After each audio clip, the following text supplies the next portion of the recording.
So here we have the Mini Cooper Clubman on a 16 plate. I'm going to start off by showing you around the outside of the car, and then we'll hop in and run through some controls on the inside. But from the outside you can see that it's a 5-door car with black alloys to match the black roof and mirror caps. Let's start off inside the boot and then work our way around the rest of the car from there. So as we approach the boot, you'll see we have reversing sensors, plenty of boot space as well, along with that 60/40 split folding rear seat. And then this tray section is also liftable and removable, or you can store it there and it will give you even more boot space underneath, as you can see. Okay, so we're just going to work our way back round to the front of the car and then we'll hop in and run through some controls on the inside. But now that we've done a full circle of it, you can see it's in fabulous condition the whole way round. Just briefly before we climb in, I think it's what we're seeing the interior from this exterior point of view. You get half leather seats. There's plenty to run through on the dashboard, so let's hop in and we'll do that now. Okay, so now that we're inside the car, we're going to start with the dials. On the left-hand side, we have the rev counter, we have the speedometer in the middle, and the fuel gauge on the right-hand side.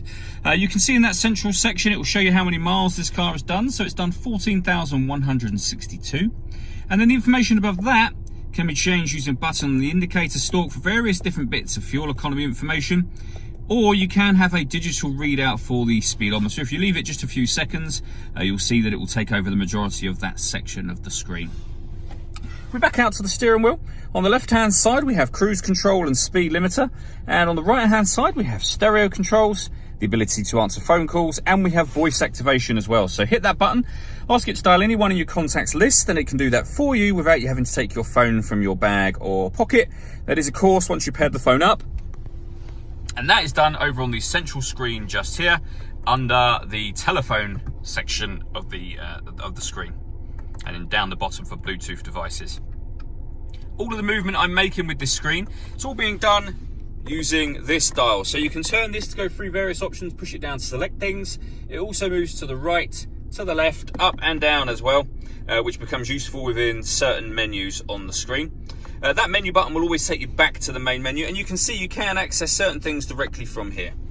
If you want to listen to music, firstly via the radio, you can see we've got AM, FM and DAB radio all available. If you want to listen to your own music, that's under the multimedia heading.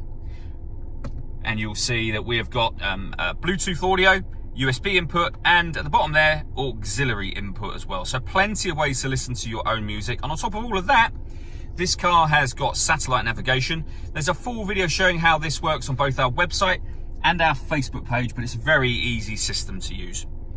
Working our way down, we have dual zone climate control, so you can adjust the passenger and driver temperatures, the fan speed up, and of course down from there. You can determine where you'd like the air to be distributed once it enters the vehicle. And when you're happy with all of those settings, hit that button to turn the air conditioning on. Or you can hit auto and the car will take control of the fan speed in order that it maintains these temperatures that you've asked for. Press auto again to override that. For those cold winter days, we've got a heated driver seat, same on the passenger side, with 3 different heat settings. And under that, we've got these controls just here. So starting from the right hand side, this one turns off traction control. This starts and stops the engine, and this turns off the stop and start. So this car is designed to cut out when it's stationary in traffic to save you fuel. Hit that tab to turn that system off. Underneath that, we have the auxiliary input, the USB input, and a 12-volt charging socket as well. We then have the 6-speed manual gearbox. This button at the bottom, or this hoop that runs around the gearbox, is so that you can change the mode that the car is in. It's a sport mode, green mode, or mid mode, which is the one in the middle represented by that dot. So if we put it into, or back in mid mode where we started off, you can put it into green mode, and you see that just there. Back to mid mode, or of course you can put it into sport mode as well. All that leaves me to say is thank you for taking the time to watch this video. If you'd like to come and see the car in person and have a test drive, please feel free to call any of our MJA sites. We'd love to hear from you soon.